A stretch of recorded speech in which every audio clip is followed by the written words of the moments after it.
Svenskar som misstänks vara några av huvudmännen bakom en av världens största hemsidor för illegal nedladdning av musik och film. Männen misstänks för brott mot upphovsrättslagen. Ja, USAs regering hotade Sverige med handelssanktioner om inte fildelningssajter som The Pirate Bay stoppades. Olaglig nedladdning av film och musik från nätet har länge stört mäktiga organisationer. Major motion picture studios lost an estimated $6.1 billion to piracy. Vita huset pressade den svenska regeringen att ingripa. We applaud the Swedish authorities for doing that. This was an important site for us to get. I fredags var det polisens hemsida som attackerades. Sent igår kväll var det regeringens tur.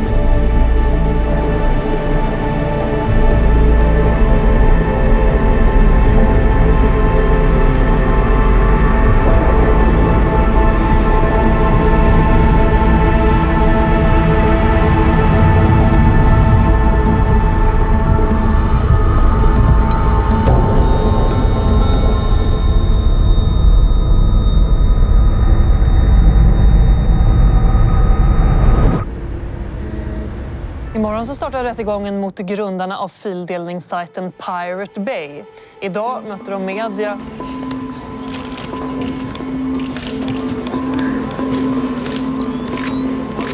Vad skulle en fällande dom i flera instanser kunna leda till vad gäller Pirate Bay? Ingenting. Vad ska de göra åt saken? De har misslyckats med att ta ner sajten en gång. De kan gärna komma och misslyckas fler gånger. Det är inte Pirate Bay som är i någon rättegång imorgon. Utan det handlar mer om att vi som på något sätt har någon anknytning till Pirate Bay ska in i en politisk rättegång helt enkelt. Det handlar egentligen inte om juridik imorgon, det handlar om politik i första hand. Ungefär hälften av all BitTorrent-trafik koordineras ju av The Pirate Bay på ett eller annat sätt. Och det är extrema trafikmängder. Mellan 22 och 25 miljoner användare just nu, exakt. Användare alltså definieras som en pågående upp- eller nedladdning. Frågan är fri. Ja, varsågod. Var är Fredrik? Var är Fredrik är frågan? Det vet man inte. Han ska vara här, men han är väl antagligen bakför, kan jag tänka mig. Första frågan. Var är Fredrik? Och jag sitter där. Ja. Fredrik brukar ut och festa. Det var liksom mitt svar. Jag vill inte ljuga och säga liksom, att jag vet vart han är. Jag kan inte berätta det liksom. Jag försökte få tag på Fredrik hela dagen igår. Och det ringer honom ett par gånger.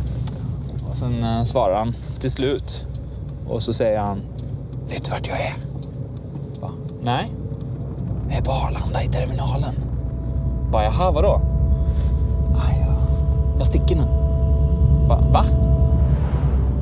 Förklarar han mår dåligt och han har köpt en biljett på fyllan till Kuala Lumpur, Malaysia. Såklart, det är ett namn som klingar så jävla bra också. Liksom, han ska berätta om en escape plan. Och han tänkte att han skulle sticka dit och sen sticka iväg med sin flickvän från Laos. Typ sticka hem till henne och bo hos henne och bara skita i allt. Bara hålla sig undan tills det inte är några jävla krav på någon längre fram. Så men sen bara svarade han på sms typ: jag tror det är Säpo. Planet är trasigt. Han bara okej. Bara, vart är du nu då? Nej, på väg till hotellet så här. Bara okej. Och det var sån. Stort intresse från hela världen idag när fildelningsrättegången startade i Stockholms tingsrätt.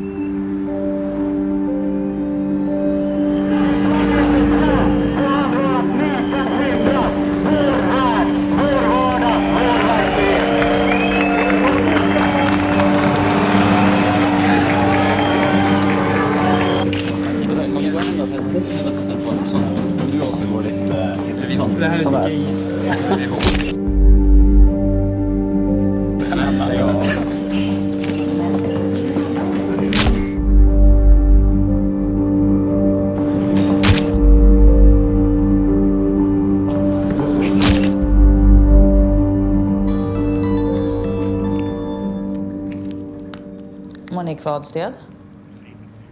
Jo, spel också har jag.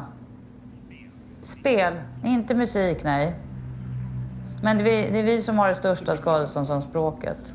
Jag företräder då några av de stora filmbolagen i Hollywood och det är Warner Brothers, Columbia, 20th Century Fox och MGM. Vi har ju begärt då en summa på 93 miljoner och det kan ju tyckas som en svindlande stort belopp. Alltså och då ska man ju tänka på att det är verkligen en indikation på hur omfattande den här verksamheten är. För det här är 5 verk under 6 månader. Pink Panther, Syriana, det är en Harry Potter-film, Prison Break och Walk the Line. Det finns inga tveksamheter i vad de har gjort. De har bedrivit en kommersiell verksamhet. De har ju tjänat pengar på detta. Och då är straffvärdet för den typen av gärningar, det är fängelse. Det är liksom inte böter. Fredrik önskar börja berätta själv så långt det går. Ja. Och sen kanske åklagaren får ta över. Ja, är det acceptabelt för åklagaren? Ja, absolut. Varsågod då, Fredrik. Nej. Ja, jag tänkte bara börja berätta att jag har ett långt intresse för datorer och teknik. Och framförallt internet och nätverk. Och att jag... Ja... kommer av mig totalt. Ja, du kommer av dig lite grann. Ja, du är... Långt intresse för teknik. Och att det är därför jag har kommit in i Pirate Bay. På grund av mitt intresse för tekniken. Och jag tycker det är väldigt kul att jobba med tekniken. Och för mig är Pirate Bay en teknisk utmaning. Att driva en så här pass stor sajt, att driva en så här pass stor tracker med den tekniska biten. Att få leka med datorer som jag annars aldrig skulle ha råd privat att leka med. Jag tänkte börja med att fråga dig. Det står ju, jag har läst väldigt mycket i pressen om att du beskriver som ett datageni. Hur skulle du själv beskriva din kompetens? Ja, jag besitter ju en viss teknisk kompetens, ja. Och en viss? Vad betyder det? Om du skulle jämföra med andra? Ja, jag vet inte om det här är riktigt rätt tid och plats och medium för att posta mitt CV på, liksom. Men nu frågar jag ju dig bara. Du kan väl svara snällt då? Ja, jag undviker att gå in på den frågan. Den känns för rent värderingsmässig. Alltså den känns för... Rent värderingsmässig. Är den värderingsmässig? Den är väldigt, väldigt svår att svara på. Hur lärde du känna Fredrik och Gottfrid? Det kommer jag faktiskt inte ihåg hur det var från första början, men det utgår ifrån att det var på något chattrum på internet, något forum. Ja. När träffades ni första gången? IRL? Vi använder väl inte uttrycket IRL. Vi använder AFK, men en annan sak. Men det kan jag faktiskt inte komma ihåg heller. Vad lärde känna IRL? Var det så? In real life. Okej. Vi gillar inte riktigt det uttrycket. Vi använder AFK som betyder away from keyboard. Vi tycker att det är på riktigt på internet.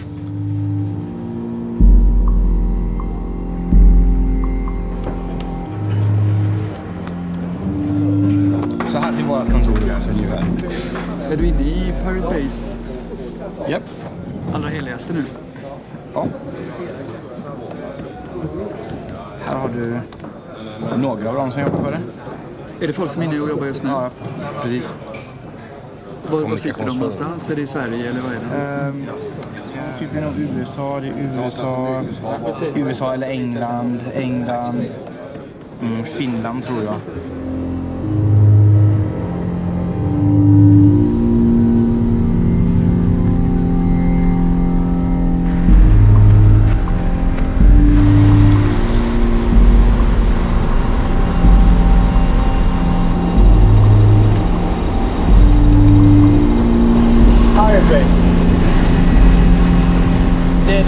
Detta är webben, databas och sökfunktion. Och sen har vi trackerarna i ett skåp längre bort. Den här lilla biten är tracker och det är världens största tracker som tar hand om 50% av vidtagarkoordinering. Som sagt, inte så många burkar men kraftfulla och välkonkurrerade.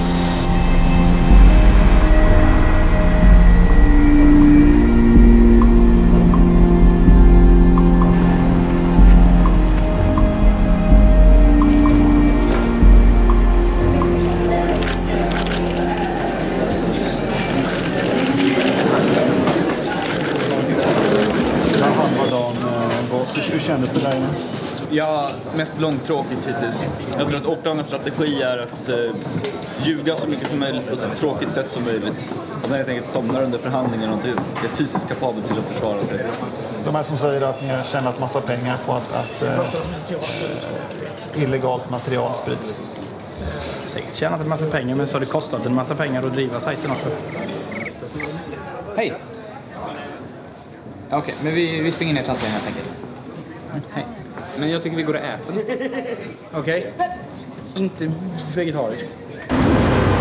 Alltså, administrerar du sajten vi håller på att prata om? Nu, ännu roligare var ju vad som sitter i min laptop, nämligen en piratkopierad Depeche Mode-skiva. 5 minuter upp och ner. Ja, hur fan lyckas Rosvall konstant blanda ihop megabit och megabyte? Jag vet inte. När man mäter lagring, då är det lätt med att man är i byte. När man mäter hastighet, med att man är i bit generellt sett.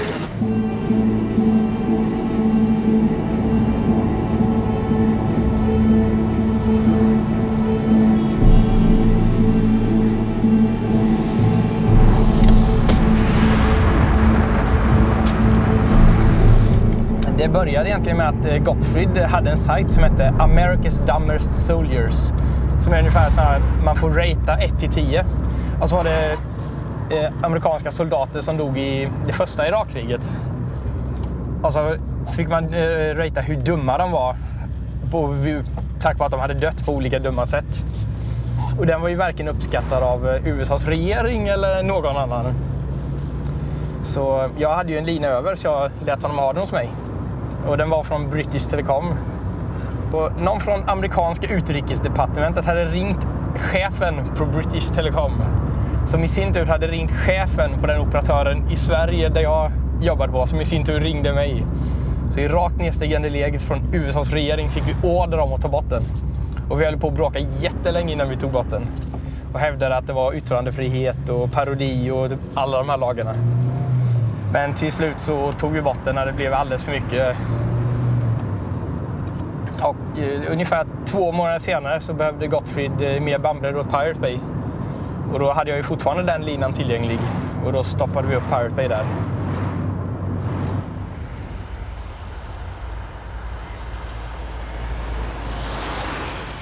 Det är ett förhör med tilltalade Peter Sunde och det förhöret påbörjas av åklagaren som frågar. Varsågod. Tack.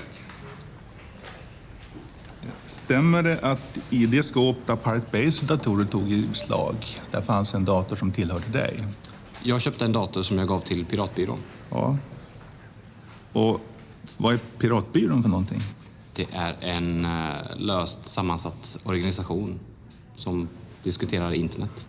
Diskuteras upphovsrätt, fildelning på Piratbyråns hemsida? Det stämmer nog. Och är kritisk till upphovsrätten som utformningen som den är idag? Det vet jag inte riktigt om man kan säga faktiskt. Nej. Det är nog olika för alla individer i gruppen. Vad har du för uppfattning? Det är en svår sak att svara på egentligen. Det är nog... Jag tycker att den kan vara problematisk kanske. På vilket sätt då? Ja, att vi måste vara här idag till exempel visar ju på att det är ett problem.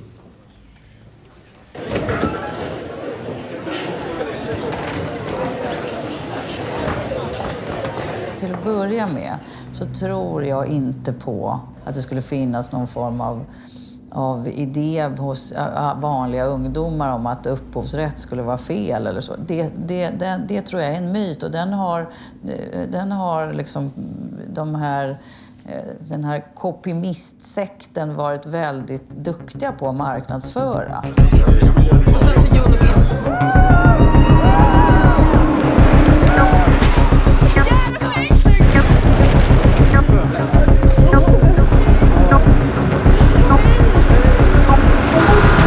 Det är lite, vi har gjort om lite här. Ja, men frågeställningen i DN var att om Pirate Bay blir dömda kommer inte de då ses som martyrer. Och då menar hon att nej, de har egentligen inga följeslagare. Däremot så finns en liten kopimissekt som följer. Åh, gud vad fint! Det är ju... Piratbyrån uppstod ju sommaren 2003. Det var precis samtidigt som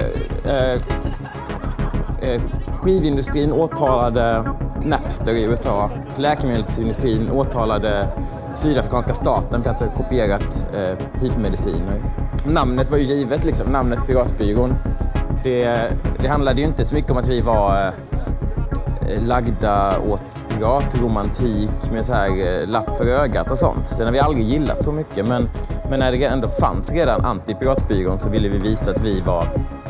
Det är vi som är den aktiva parten i den här konflikten. Anti-piratbyrån är den reaktiva parten. Hej, jag är kommentaren från Anti-piratbyrån. Det är så att vi har fått ett tips om att du säljer kopior in. Nej, vänta. Stäng inte då. Då blir det polisiär husrannsakan. Det blir värre på det. Ja, det de har gjort, de här personerna bakom, de har ju byggt en affärsverksamhet som bygger på att man förmår andra att begå ett brott. Och sen har man kring det byggt upp en industri med annonsering och påreklam och så vidare. Så man drar in intäkter som man har levt bra av. Det förvärrar en situation betydligt, kan jag säga. Jag måste ju få stänga dörren. Ja, i så fall får du följa med ut igen. Om man tittar på den undersökningen varför folk fildelar så gör de ju inte för att de vill bli del av någon gemenskap eller stödja piratrörelsen ideologiskt, utan det är 2 skäl. Det är enkelt och det är gratis. Så finns det en liten klick som gör det här av det man säger var yttrandefrihetsskäl och så vidare. Vi har alltid haft en policyn att sajten är en helt tom sida som skapas av användarna själva. Och vi lägger oss inte i vad som finns på den. Nej. Det vill säga yttrandefrihet? Ja, jag skulle snarare betrakta det som från ett rent tekniskt perspektiv, att det är en ren förmedlingstjänst. Förmedlingstjänst? Ja. För kommunikation? Ja. Jag bryr mig verkligen inte om ideologin bakom piratkopiering eller upphovsrätt eller någonting. Eller politiken. Jag gör det här för att det är jävligt kul att driva en stor sajt. Vad är det viktiga Pirate Bay gör? Det demokratiserar väldigt mycket och det skapar en bra förutsättning för yttrandefrihet. Vad har det med det upphovsrättsligt skyddade materialet att göra? Det som Pirate Bay gör är att helt enkelt göra det möjligt för en enskild individ att dela med sig av material. Även om det är upphovsrättsskyddat? Ja, det är en tråkig följdproblem av det. Det tycker jag man måste diskutera.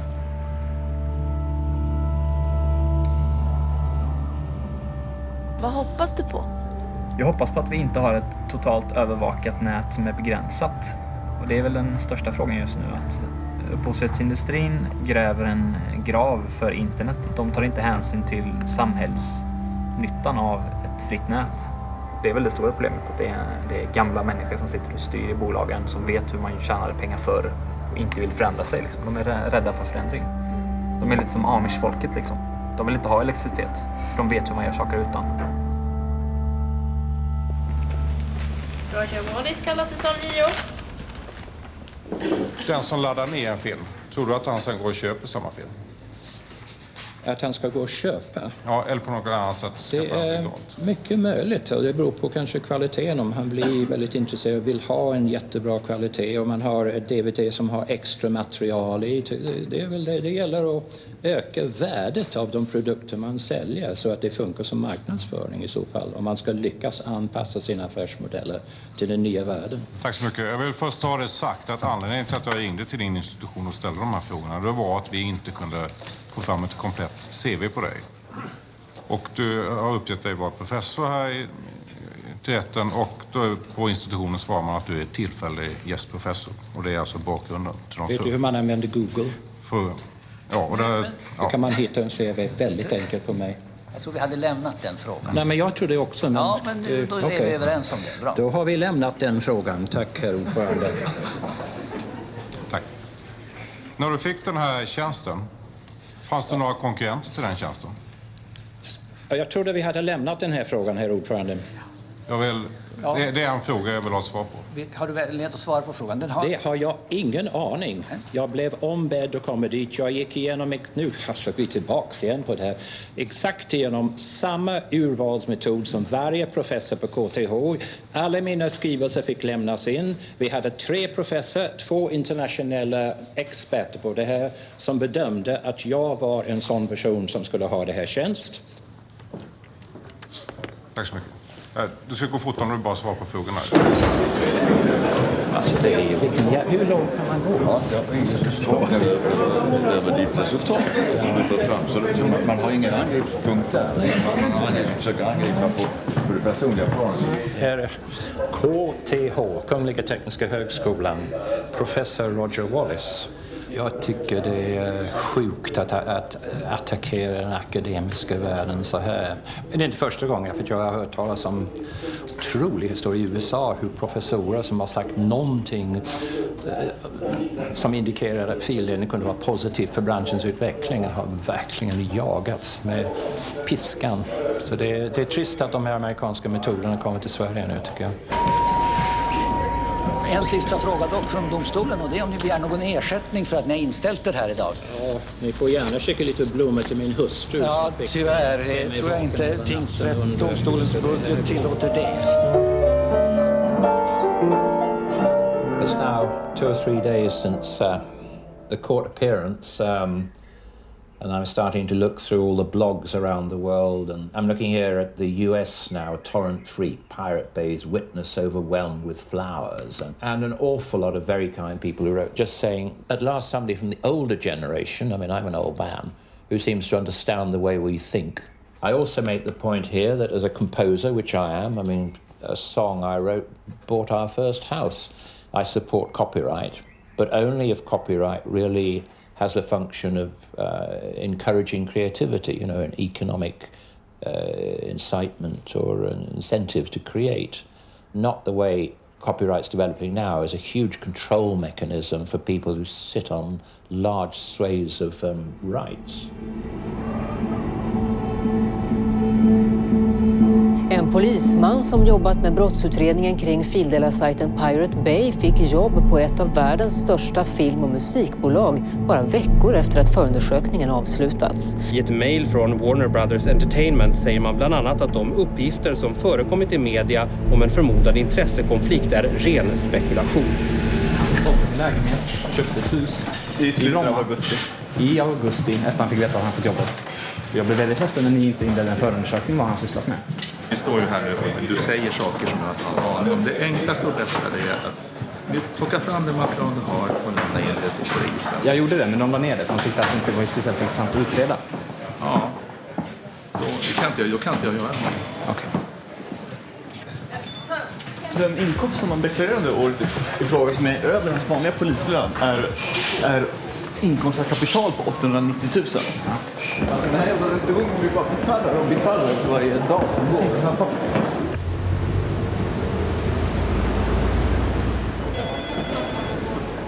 Jag tror elen har gått på Pirate Bay igen. Men varför andra automatsäkringar? Man använder inte automatsäkringar. Därför de sitter på ellistorna.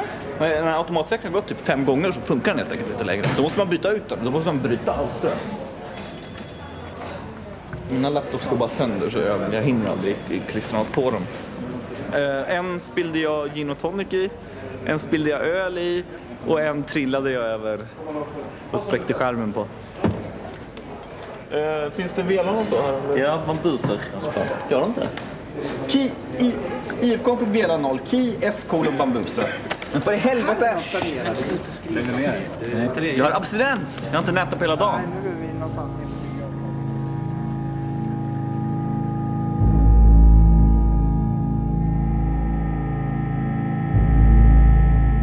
Om vi tar då sidan 24 så har du fått ett mejl som du skickar vidare då till Gottfrid och till Peter Sunde. Varför skickar du det här vidare? Det gör jag inte. Allting som innehåller DMCA med stora bokstäver skickas automatiskt vidare till Gottfrid och Peter. Det är en massa förkortningar som jag har i mitt filter som ska skickas vidare. Vem är det som har programmerat in de här förkortningarna? Jag. Det har du gjort. Och varför har du gjort det? Därför att det kommer en massa spam. Och på vilket sätt skulle du betrakta ett mejl som heter copyright claim då till exempel som ett spam? Ett spam är mejl som någon har skickat till mig som jag inte har beställt eller är aktiv mottagare av. Vi hörde av Fredrik Ney att så fort det kom ett mejl från någon som företrädde rättighetshavare så gick det automatiskt från hans dator till din. Är det riktigt? Eftersom ingen verkar kapabel till att göra vad vi har sagt, nämligen kontakta användare som la upp materialet, så har de klagomålen kommit att antingen ignoreras eller besvaras med mer eller mindre välvalda formuleringar.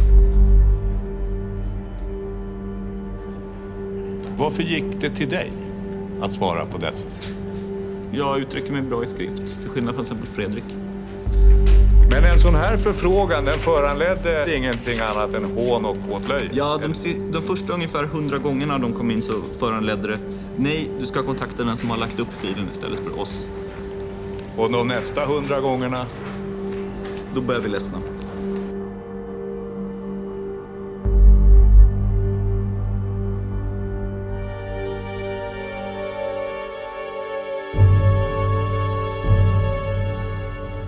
PRQ-bolaget var väl ett webbhotell, va? Ja, det var helt nystartat och precis i uppstarten. Antecknar jag rätt att åklagaren sa 195 servrar i beslag, varav 11 tillhörde The Pirate Bay? 11 eller 13, jag kommer inte ihåg exakt. Så här kan det ju verkligen inte få gå till. Det här är ett riktigt rättsövergrepp. Jag menar, de ger sig på ett företag som inte har något med The Pirate Bay att göra, och The Pirate Bay inte stod bara för att delägarna har varit med och hjälpt till med Pirate Bay på ren hobbybasis. Tack vare raiden så fick ju PRQ väldigt stor uppmärksamhet och alla visste att vi aldrig lämnade ut något till polisen. Till exempel hela kunddatabasen var krypterad. Polisen beslagtog alla servrar i hela serverhallen och de fick aldrig ut någon kundinformation. När Pirate Bay togs ner efter beslaget, då hade ni väl inga servrar kvar? Det stämmer. Ni var uppe igen efter 3 dagar. Hur fick ni servrar? Vi leasade servrar av ett företag som heter Enforce i Holland, som är ett co-location-företag. Hur mottogs det? Med jubel. Jag kan med glädje idag meddela att The Pirate Bay är uppe igen. In your face, followers.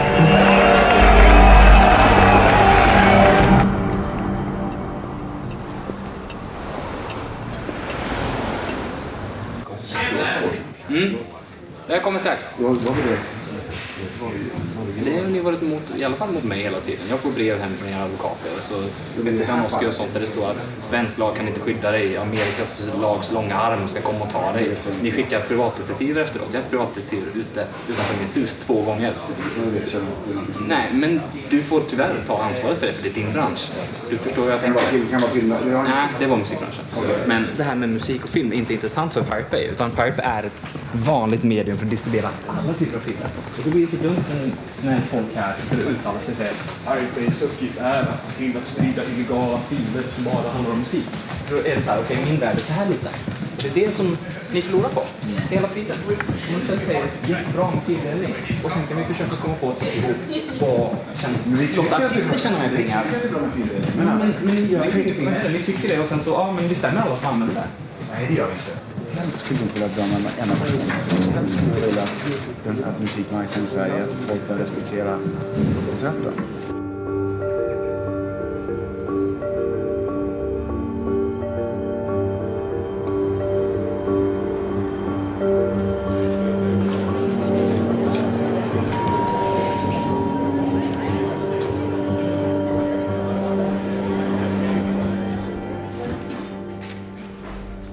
Vad var syftet med The Pirate Bay, så som du uppfattade det? Vi pratade aldrig om sådana där saker som syfte, om det kan ha varit att reformera någon lagstiftning eller att det kan ha varit att någon är ilska mot några amerikaner eller vad det kan vara. Jag vet inte riktigt vad syftet från deras sida var. Nej. Men från Fredriks sida, och det var ju med Fredrik jag hade att göra, så var det att det här ska bli en stor sajt. Det ska bli världens största sajt i sitt slag. Och syftet från min sida var bra. Världens största sajt, det gillar jag. Pirate Bay. Och vem finansierar det? Vem som finansierar sidan? Till att börja med. Ja, alltså vi har haft annonser på vår sida som har dragit in pengar som vi har köpt. Du hade en kille som heter Lundström, va? Som hjälpte till med pengar. Ja, vi varit sponsrade i början av ett företag som heter Rikstelekom. Och vad hade han för syfte? Han kanske såg det som gratis reklam för hans företag. Carl Lundström är en intressant person. För han står ju bakom flera av de här organisationerna på högerkanten. Carl Lundström som du pratade om, han har tydligen gett pengar. Men svara på frågan, har han företrätt de här organisationerna? Men jag har otroligt jävla svårt för den här att alla ska se på oss som högerextremister. Liksom. Jag blir sjukt jävla sårad och förbannad över det. Min bror är ju dömd anarkist. Han har ju stått i tingsrätten själv och fått försvara sig och sina tankar och sådär. Och vi har ju liksom varit på VAMs dödslista båda två. Det känns jävligt konstigt att man ska bli anklagad för att ha varit med och startat VAM liksom. Och det är så jävligt svårt. Jag kan ju inte stå för någon annans politik än min egen liksom. Och det... När man har lite inflytande på folk, att folk lyssnar på vad man säger och sådär, då får man ju använda den positionen till att göra någonting bra också. När blev du talesman för Pirate Bay? Ja, det är ju ingen officiell titel sådär, men det har väl varit mer en funktion som jag har fått. Ingen ville ta tag i den biten och då tyckte väl jag att det var viktigt att prata om att Pirate Bay gjorde någonting viktigt. Och eftersom ingen annan ville så blev det väl jag som gjorde det. Mm. Om du skulle beskriva Peter Sundes, hans roll under den tiden, hur skulle du beteckna det? Ja, han kom ju in någon gång under den tiden när vi behövde ett, vad ska man kalla det, ansikte utåt. För ingen, vare sig jag eller Fredrik gör sig särskilt bra i möblerade rum. Innebär det att han hade inget med driften att göra? Nej, precis. Eller design av någonting att göra? Nej, precis. Finansiering? Nej.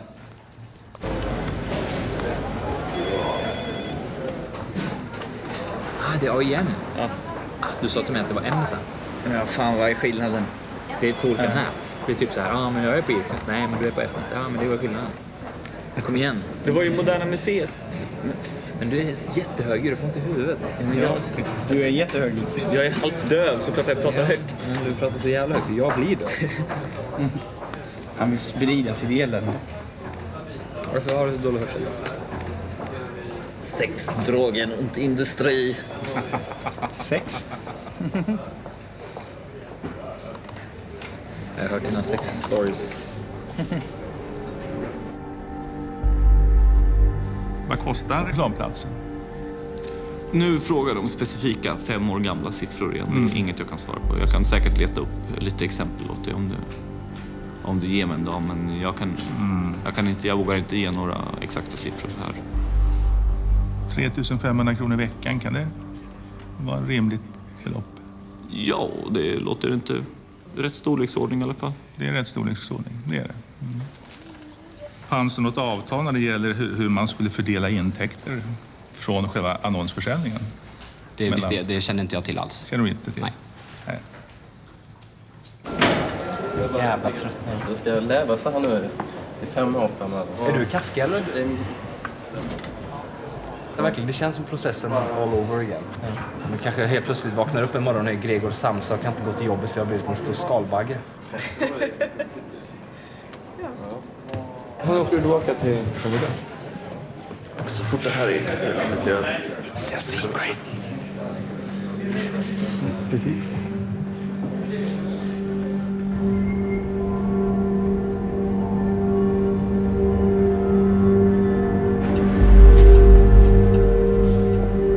What are your thoughts in general about the case?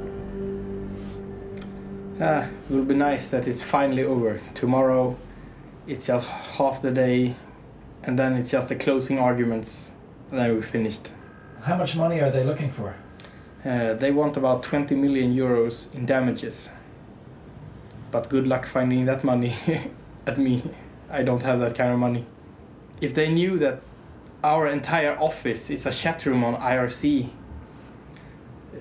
they wouldn't believe it. And they don't, because they have been asking a question about contracts, about companies, about stuff. Yeah, we tried to get organized, but we failed every single time.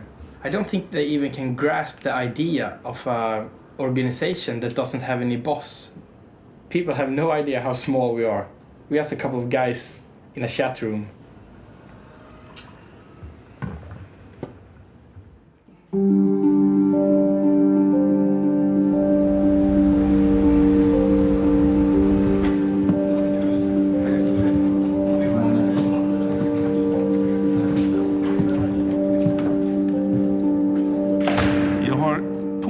samt att vinningen av verksamheten inte understiger 1,2 miljoner. Och då har jag räknat jättelågt. Svartholm Varg uppgav i sitt förhör att priset per vecka för en annons på Pirate Bay var 3 500 kronor. Utlåtandet från SKL visar ju att antalet annonser vid tillfället för beslaget det uppgick till 64 unika annonser.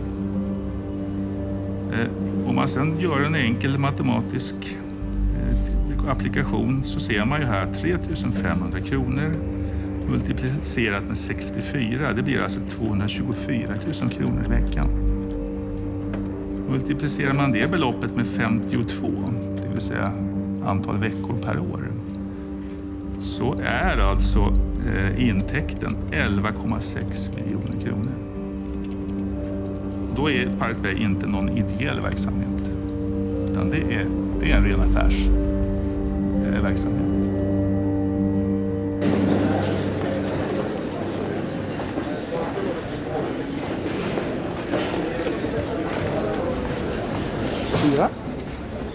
Gånger 52 728 000. Och det är till och med gigantiskt mycket. Så mycket fick vi inte den tiden. Om man räknar rätt med antalet annonsplatser, för det är 4 istället för 64, så får man en mycket mer rimlig siffra. Men han har ju räknat fel på allt möjligt. Ja. 4 annonsplatser, menar han alltså inte 64 olika annonser, utan menar han 4 gånger antal sidor? Ja, ungefär. För i helvete är han fullständigt vansinnig. Han står bakom det. Det är meningen att han ska höra det. Det är en pedagogisk poäng. Men ska vi gå och ha en sån, alltså vi tänkte ha en Babusser-presskonferens.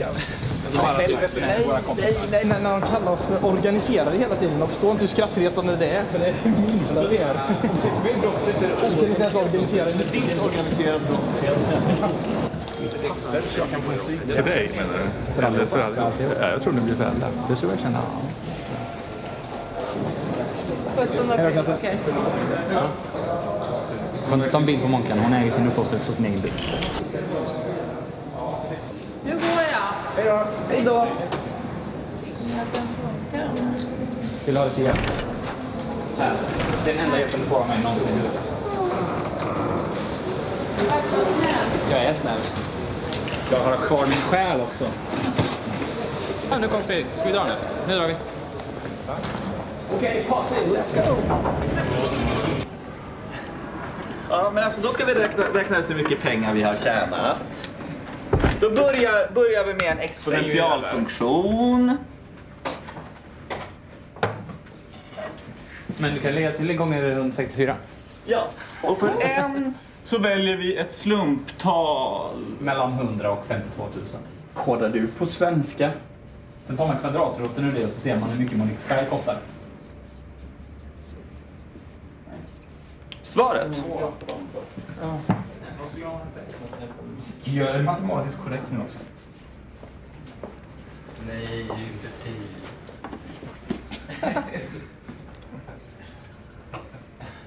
Jag bara inte med. Okej, slå fram för dig och kolla så att det blir rätt. Okej, jag får lite cred. Det sitter liksom i muskelminne. Jag kan skriva talet men inte skriva det från hand. Jag måste liksom emulera ett tangentbord. Så vad gör alla den 17 april klockan 11? Ska du stå och köa utanför domstolen? Klockan 11, det blir klockan 17 lokal tid. Ja, jag tänkte samma sak också faktiskt. Men Gotte, kan du sätta det här på? Nej, jag tänker inte vara med på någon jävla presskonferens. Jag är så jävla less på allt av presskonferenser och så på kameror och... I'm so fucking tired of fucking press conferences and fucking cameras and fucking bullshit. That's a lot of F-word. Det är sista gången. Nej. Okay, hey everybody. I'm here and together with me I have some of the guys from the Pirate Bay. Take your time, ask some questions to the guys. Let's see what they have to say. I didn't know we were that boring. You are that boring because you're not part of this, because you don't want to be here. Film him. Yep. No, I'm not.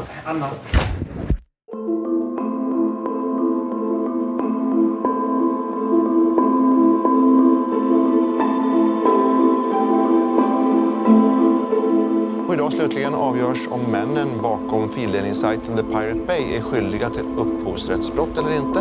På svt.se får ni följa i direktsändning när domen meddelas klockan 11 på förmiddagen. Nej, men... Ja, men som sagt, var inte orolig för mig. Jag är inte orolig själv så. Vi hörs sen. Ha det gott. Hej. Pappa var nervös än vad jag är.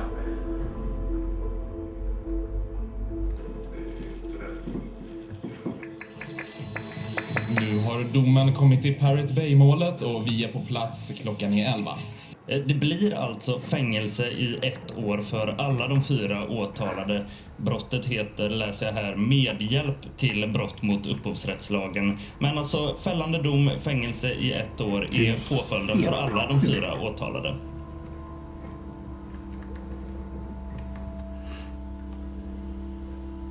Ja, detta måste ju vara ett skämt nästan.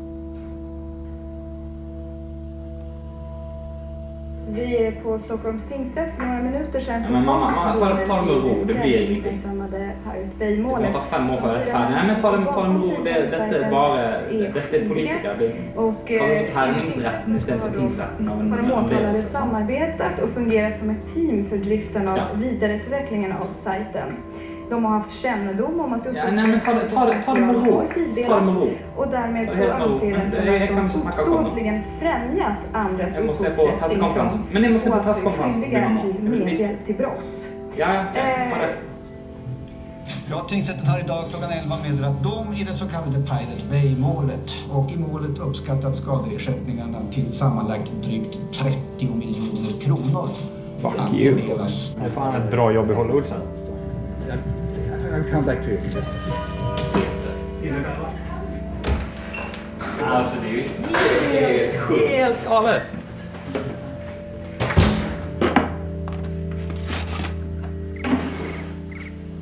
Hello? Tidernas hetaste sätt. Okay. No, but I don't have the time right now, so I have to decline. No, actually I'm the only one in Sweden. The other ones are out in the desert or in the jungle somewhere right now. No, they're not going to send us to jail whatsoever. Actually, the way it works in Sweden is that actually they can't do anything about the case before we can't appeal anymore. Ja. Vad ska vi kalla detta? LOL. LOL. For the lols.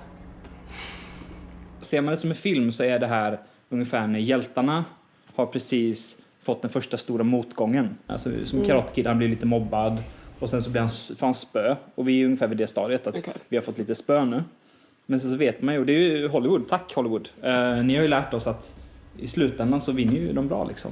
In total they won around 100 million, right? Swedish crowns, and now they got 30. Yeah, but it's like they could gotten 1 billion. It doesn't matter because, you know, we can't pay and we wouldn't pay. Okay. Alltså det är en dom som gör mig hemskt upprörd ända in i ryggmärgen. Det finns inte en chans i Kapernaum att det här kommer att stå sig i högre instans. Jag kommer att gå över ån, över bäcken, över floden, över Atlanten om det behövs för att få en upprättelse. Det här köper jag inte. Det betyder väldigt, väldigt mycket att vi har gjort den här markeringen nu. Det är väldigt, väldigt viktigt att vi återupprättar förtroendet för Sverige som en rättsstat. Domaren i Pirate Bay-målet anklagas för jäv och idag ställs krav på att hela rättegången ska tas om. Ja, när jag fick den här kunskapen faktiskt igår kväll och som sedan exploderade här under dagen att rättens ordförande i Pirate Bay sitter med i föreningar som är engagerade i upphovsrättsfrågor. Samma föreningar som ombud för målsägandebolagen. Det är klart att jag reagerar med häpnad och viss förskräckelse också kan jag säga. Varför berättar du inte det här för rätten? Ja, det kan man fråga sig. Jag gjorde inte det. Jo, det förstår jag exakt hur de har tänkt. Och jag tror att det är så att han har tänkt att mina kompisar blir jätteglada på mig om jag dömer till deras fördel. Det är ju skrattretande. Jag trodde inte det var så illa i svensk rätt. Gjorde du rätt bedömning? Ja, det får andra uttala och bedöma sig.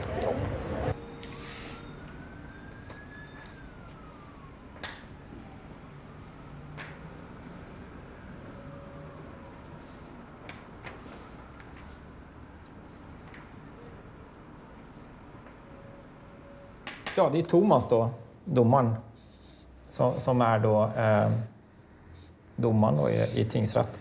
Han är ju då medlem i den här Svenska föreningen för upphovsrätt då, det är ju den som är själva grejen då.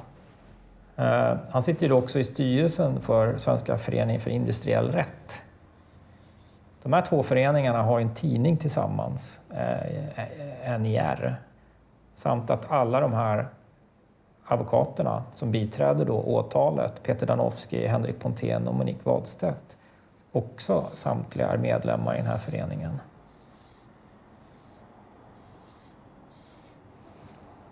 Så här ser han ju väldigt insyltad i de här människornas sfär. Om man ser det så här rent grafiskt, då blir det ju väldigt tydligt. Jag kan ju inte bedöma om han var jävig eller inte, men bara det faktum att han undanhöll den här informationen, att han inte la fram det, la det på bordet, gör att han var ju olämplig som domare för det här målet, och att man också kan ifrågasätta resultatet eftersom det kan uppfattas som att han är jävig.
Is you the drink? Yes.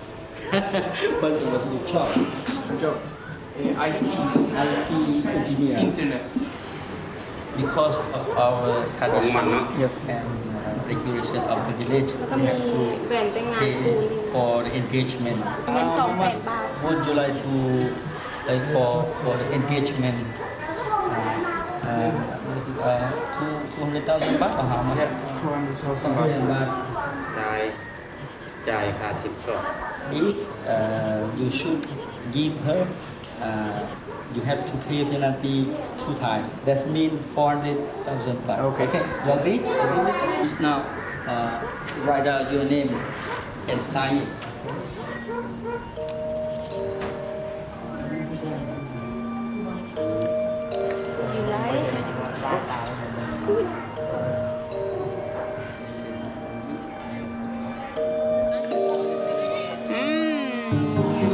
Yummy. Hello. Hello. Yeah, if it didn't cost me 400,000, I would divorce you.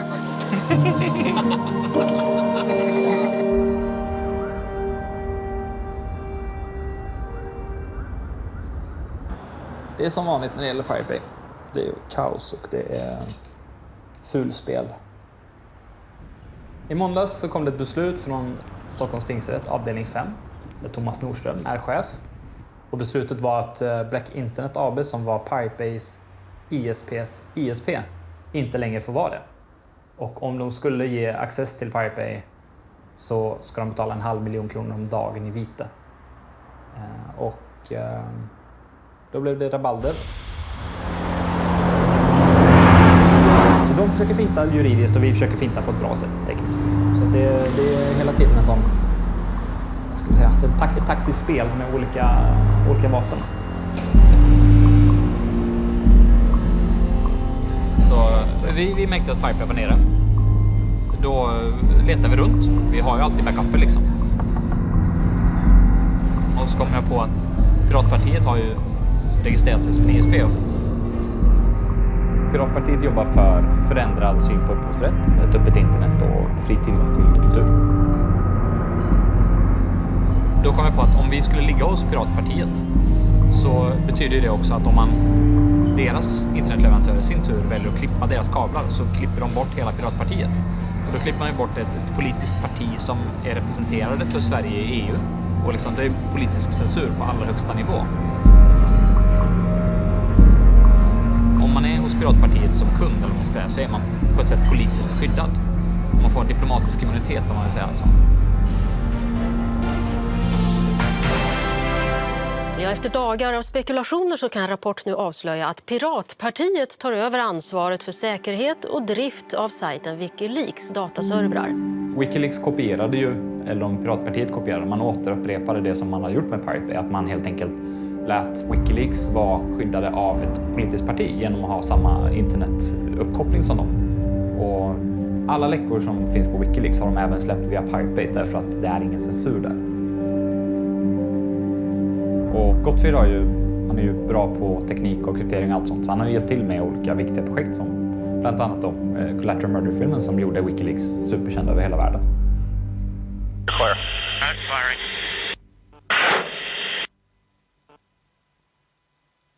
Oh yeah, look at those dead bastards.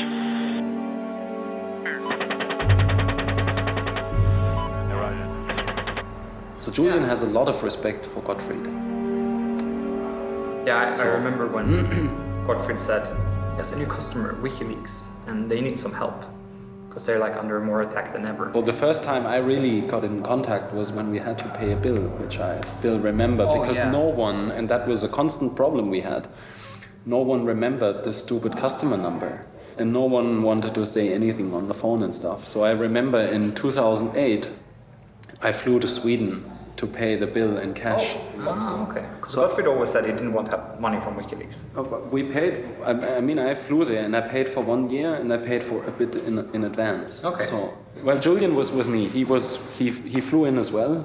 And then we arranged this meeting with Gottfried to hand over the money. And this was one of the weirdest incidents in my life. He came to the hotel and he had someone waiting outside in a car. And they had some kind of agreement that Gottfried would always be near a door, near a window. And so he stood there in this lobby with his long hair, and he looked completely strange, and he behaved really strange. Yeah, and then every half a minute he turned around to see if the guy in the car was still there. And Julian and I, we were standing there, and we thought we would just, I don't know, go hang out or something like this. So we asked him if he wants to come up to the room where it's a bit better than standing in a hotel lobby, and he was all like, no, I can't leave. You're turning around all the time. Oh, that was strange. Never heard that before. And then handing over some cash, and the guy left and jumped in the car, and they drove off, and we felt like, okay, well that was meeting PRQ for us. Ganz herzlich willkommen, Peter Sunde. Peter, first question. Are you a killer that ruined the whole industry? Well, I would love to take credit for it, but I can't. Sorry, they did it themselves. There is a law case now with you. Just one? Yeah, well, I don't know how many, but some discussions going around. You had a new idea, Flutter. Yes. Let's go to this. Well, it arrived from the discussions we had with the Pirate Bay that we were kind of two sides. One side said there is not a real problem with people downloading, and the other side said, well, we're not making money from the internet, so we're not going to survive, and that's a problem. Mm-hmm. And there was nothing really happening. Can you, in short terms, explain as Flutter how it functions? Well, so essentially, you as a user sign up, and you put money into an account, and you decide how much money you want to spend per month. And then you find buttons on the internet called small Flutter buttons. And they look like the Facebook like button. And if you click it, we remember that until the end of the month. And then in the end of the month, we see how many clicks you did, and we share your money equally amongst all of them. Where is the money going to? Well, it's going to the creators. So that's kind of the whole concept.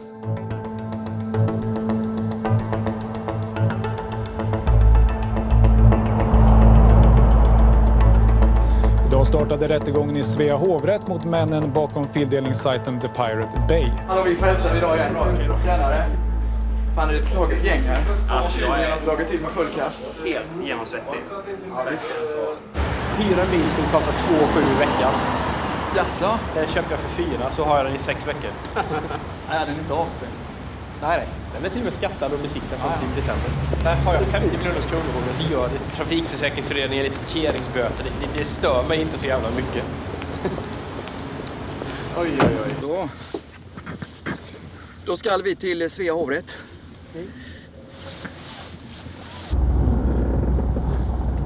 Kommer Gottfrid? Mycket tveksamt. Om inte han teleporterar sig. Okej.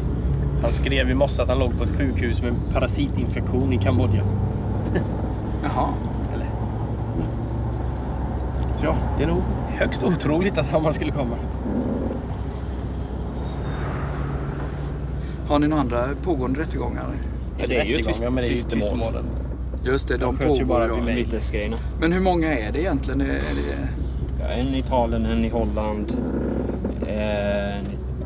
Danmark som inte vi kallar det i. Finns ett i Norge som inte vi kallar det i. Irland. Något mer.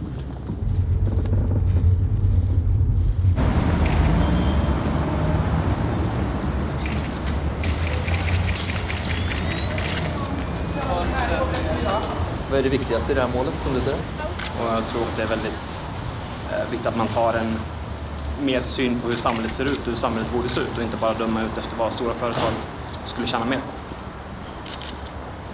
Hur känns det att sitta här nu 8 dagar framför dig? Det är tråkigt att man bara ska kolla på video. Ja. Det är väl det som är jobbigast. Just det, du ville föra egen talan men fick inte det beviljat. Vad säger du om det? Alltså jag tycker att det nya rättegångssystemet är väldigt dåligt på grund av att man inte får föra in nytt material. Ja. För då är det nästan som man inte behöver åka hit. För då kunde man bara ta det gamla materialet och beslutat ovanpå det. Du, tack så mycket. Tjenare, vad kul att du kom. Jo då. Är det? Nej, jag är jättesjuk. Men... Varför så tar du mig i hand? Nej, jag har tagit mig med hand. Han är också sjuk. Ja. Mår du då? Förkylning och ögoninflammation. Knappt jag sover hela natten. Så vi... Jag fick ett sms precis nu. Okay. Från hans mamma. Okej. Vad skrev hon? Jag skrev att han är kvar i Kambodja. Okej. Så att... vi har ju rätt så mycket. Han var sannolikt ganska sjuk. Ja, mycket sjuk. Men han har ju haft ganska mycket problem förut också. Ja. Och när man tittar på en så är man inte liksom hälsa. Det är det första man tänker på. Och du har fått det fram. Vad gör du idag? Drifta webbsajten. I Thailand? Ja. Som är internet. Man kan jobba vad som helst. Bara man har internet-access. Via internet, ja.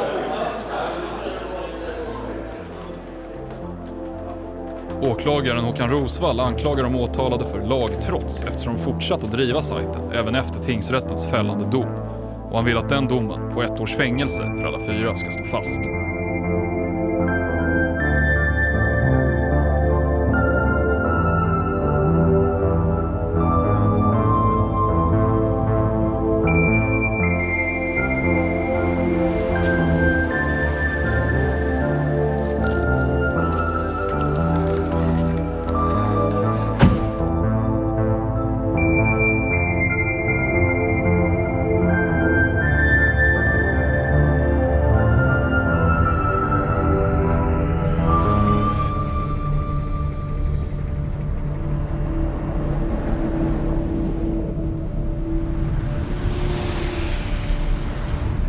Just nu står tunnelburken i pionen hos Piratpartiet.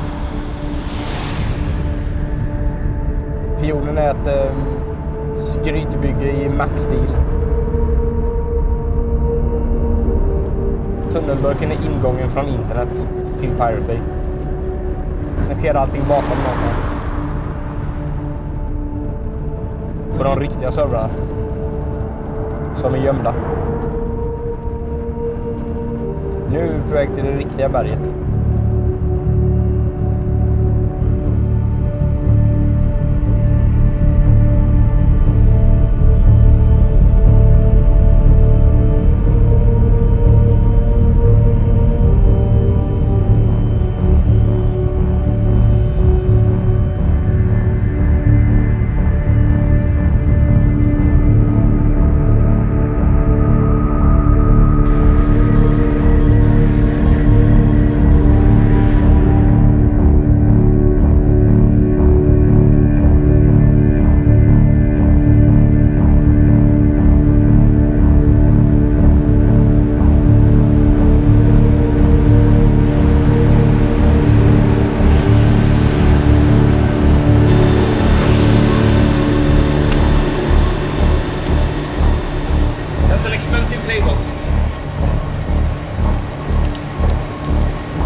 Here, Pirate Bay.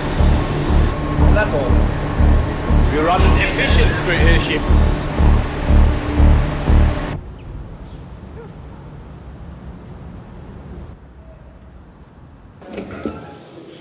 Men de som nu äger, vad har de sitt säte i? Jag vet inte. Kalla det Piratpartiet. De postar ju brandmännen just nu. De har pratat. Det har ju även gått vidare. Sen vi skickade det vidare. Hur de skickade vidare en gång eller 2 gånger. Det hänger inte med i alla svängarna längre. Vi saknar ju Piratpartiets engagemang från tingsrätten med bussar och... Bussarna var piratbyrå. Var piratbyrå? Okej, ja. Och trumpeter och saker. Flaggor och grejer. Ja, det var piratbyrå. Vi känner oss lite bortglömda nu kanske. Själva piratrörelsens idé om att slåss just för fri fildelning känns ju inte särskilt rumsren längre helt enkelt. Det var en liten fluga som dök upp. Jag tror inte att det var... Jag har aldrig trott heller att den skulle liksom överleva.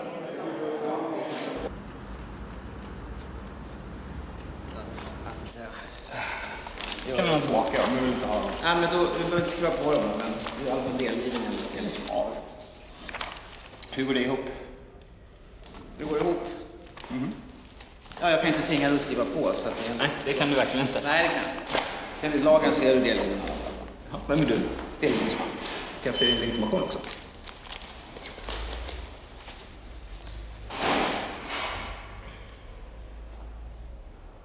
Kan jag få din... Jag vill gärna se dina sista 4 också. Ja, men det är för. Ja. Sen borde sluta röka, det är inte väldigt bra för hälsan. Nej, det känns. Det känns väldigt mycket. Ja, men det är ett stressmoment. Vad sa du? Det är ett stressmoment för mig också. Det är det? Ja. Det känns lite taskigt att göra så här. Ja. Men du får bra betalt? Nej.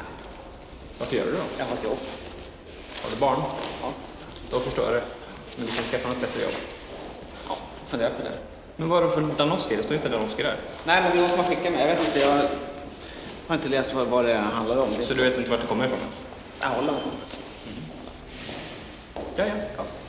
Lycka till. Det är ett kul jobb han har. Tycker du? Ja. Det gör inte jag. Jag är ungefär som lapplis. Men såg du debatten i tv i morse? En ung tjej, hon sa det väldigt bra. Hon sa att det handlar inte om att unga människor vill begå brott. De har bara ett annat konsumtionsmönster. De vill helt enkelt bara konsumera film och skiva på det sättet. Och då är det hemskt att jaga dem. Då måste marknaden anpassas istället.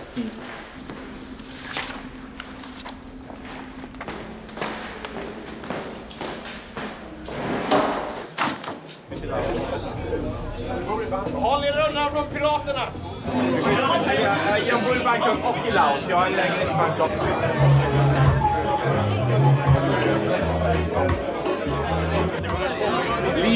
Livet är fetare än internet, kan jag säga. Det är antagligen en väldigt radikal ståndpunkt för den här kretsen. Men efter att kalla kriget tog slut så var man tvungen att uppfinna fiender som inte ens liksom går att döda. Terror, piratkopiering och droger. Vi kan konstatera att PK har haft kunder som vissa har velat koppla både till terror, piratkopiering och droger. Det går inte att förneka riktigt. Och jag skulle gissa alla 3 samtidigt för en enda enskild kund. För det är en bra trifactor. Han är pirat, han är knarkare. Och alltså när man pratar med honom så blir man ju lite rädd när man ser på honom. Ja, han är taliban kan man ju säga. Ja.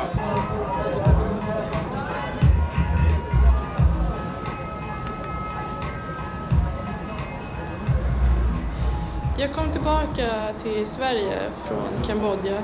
Jag har varit där i en månad ungefär. För att jag har varit väldigt orolig för Gottfrid och hur han mådde. Jag vill inte gå in för mycket på... Men bruket har inte varit konstant. Alltså det har varit då och då kanske. När någonting behöver verkligen göras klart så har det varit att han fått press av sitt jobb. Liksom så här, att nu måste det här bli klart. Och då har han dragit i sig en massa knark liksom. Och jag klarade dels inte att se det. Liksom, för att jag har sett kompisar gå ner sig tidigare i droger. Och vad ska man säga, det är hårt liksom. Det är ingenting man vill se en vän göra. Man vill se vännen må bra och komma framåt i livet.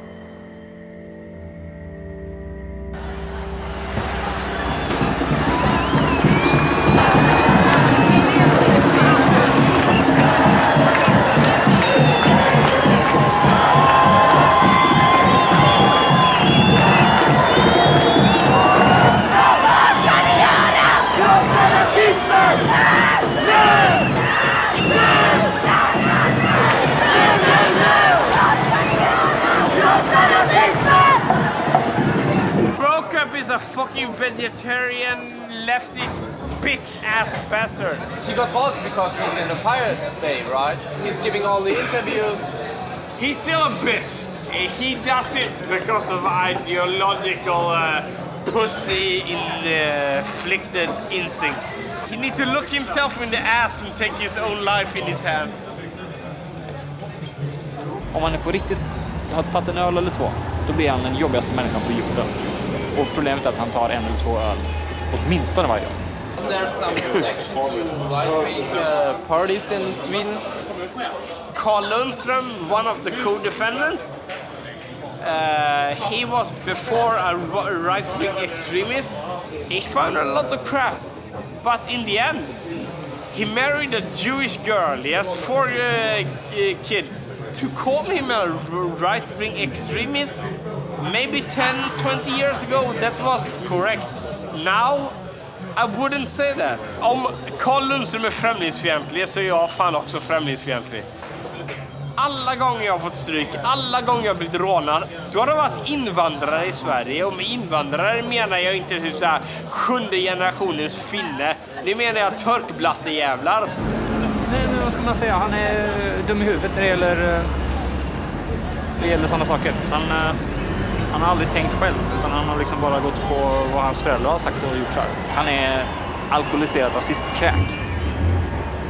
Men jag ska man ändå. And you know what? All the emails in the Pirate Bay trial comes from Anakata. Anakata, the security guy. Anakata, that don't know how to fucking encrypt this computer. Even I and Peter, we encrypted our emails. But Gottfried didn't. Gottfried is the stupidest person in the entire history of IT.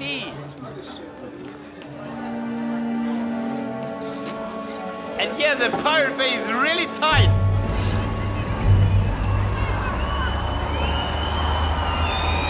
Typ inga batteri kvar alls.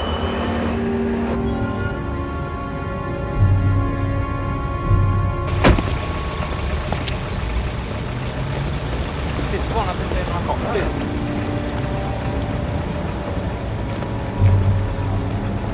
Ja, det sista dagen då, ja. Ja, det är lugnt. Men du kan bara kasta. Men enligt delgivningslagen så är det ju delgiven ändå. Så kan du kasta. På YouTube. Men du kan kasta dem. Nej, du får göra det. Nej, det kan jag inte göra. Du kan ju inte tvinga mig att ta dem. Jo då. Enligt delgivningslagen så är det. Nej, det är du som släpper dem där.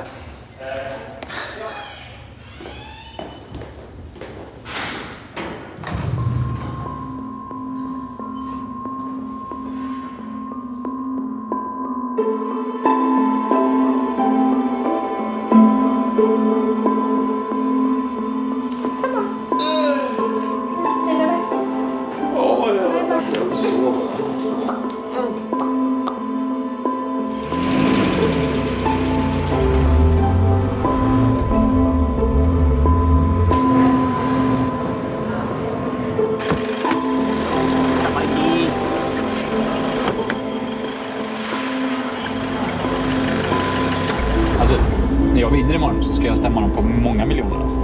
Miljarder? Ja, minst. Vi kan ju inte vara sämre än dem med fantasisummor. Fram på lördag morgon till Sverige. Och sen så hjälper jag till med nya Leaks-projektets servrar i serverhallen. Alla har ju lämnat Wikileaks förutom Julian och kanske förutom Anakata för att han Han är ju för kär i Julian liksom.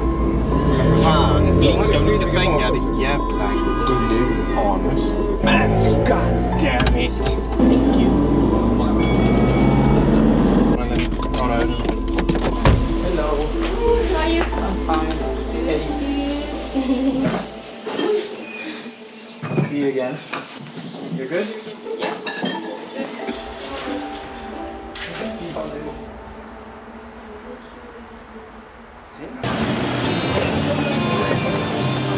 Fredrik, vet folk om vad som hände för dig idag? Vet folk om vad som hände för dig idag? Nej. Inte ens din fru? Jo.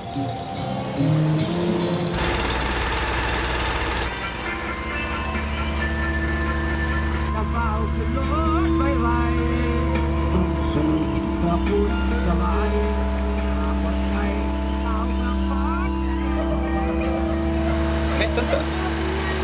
Så för Fredrik är det lätt i alla fall. Bara skita i att åka hem ett tag. Det är ingen större skillnad. Skit i, jag har inga planer att åka hem.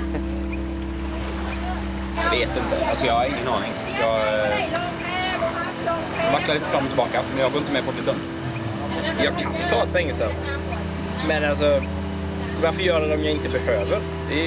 Det finns verkligen ingen anledning för dig att göra det. Nej. Titta er omkring. Varför skulle jag inte stanna här i 5 år? Ja, fan, man kan ju inte sitta i fängelse för någonting man inte har gjort. Det är ju fan... Man måste vara i politisk exil. Det är ju det handlar om. Jag vill ju inte bli martyr. Jag tror inte jag blir fälld heller. Men... vi får se.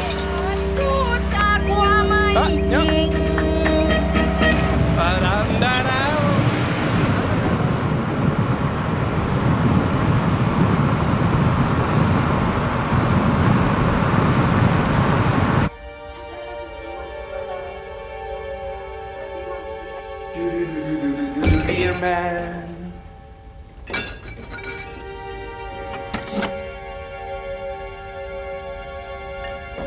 Ska du supa av glädje eller av sorg?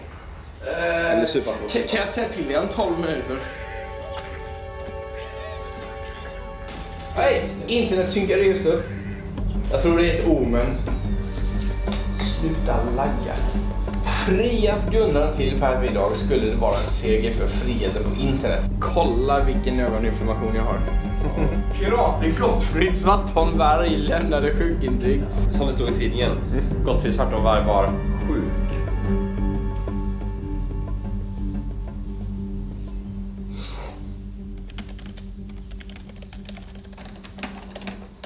Sänktes beträffande, men skadestånden höjs. Domstol, de aspekter, vi dömdes allihopa. Va? Vi dömdes allihopa. Domstol.se, spam. Kopiera länken. Nej men kopiera länken under. Den.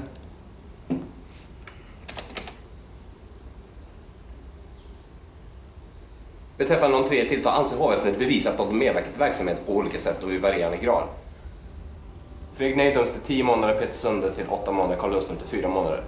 Från 32 miljoner till 46. Han är inte med. Ja, just det. Från 32 miljoner till 46 miljoner. Ja, men det är ju bara... Shit, alltså. Ja, då förlorar vi. Jävla idioti alltså. Jag ringer min mamma. Nej, jag tänkte bara ringa och säga att ni gav fängsel fortsatt, men ni sänkte fängelset. Ja, men vi ska lova klagelse med 8 månader istället för 1 år. Men jag ville bara ringa och säga det. Jag är 20 ord och sånt, så ta det med ro. Jag har 950 sidor som jag må läsa och jag tänkte läsa in några menar. Okej, ha det.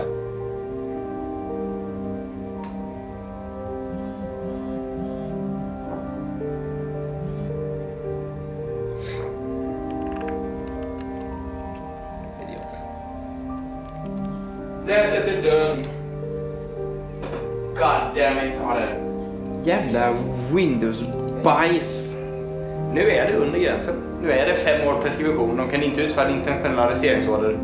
Jag kan sitta här och runka i 5 år. And I will. Skulle du runka i 5 år? På en gång? I etapper. Det här gör ju att internet på ett sätt blir olagligt. Man lägger det i en stämpel på att internet, där begås det brott, stäng ner det liksom. Och vi är inte ens på BBC eller CNN än, det irriterar mig. Come on, goddammit!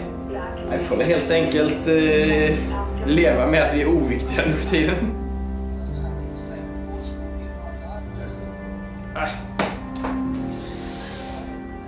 The Bay.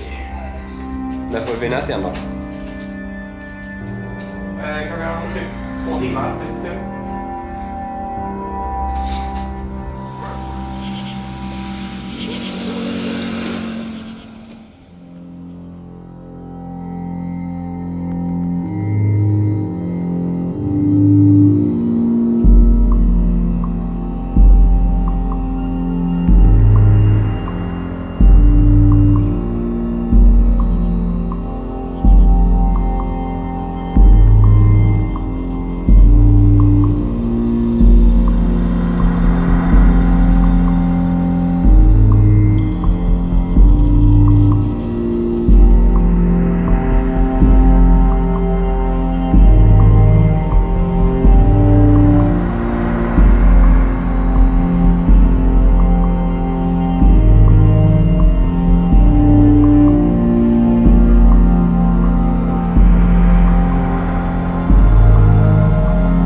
Ladies and gentlemen, dear friends, we are meeting today to discuss one of the hot issues right now in the European Parliament. Thank you very much for having me here. I think it's very brave to invite me here because I've been a pain in the ass for the copyright industry for quite a long time. I am one of the spokespersons for the Pirate Bay. The Pirate Bay is the largest peer-to-peer file sharing system in the world. It's 10 times larger than Napster was at its peak, and it's still growing.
So bright.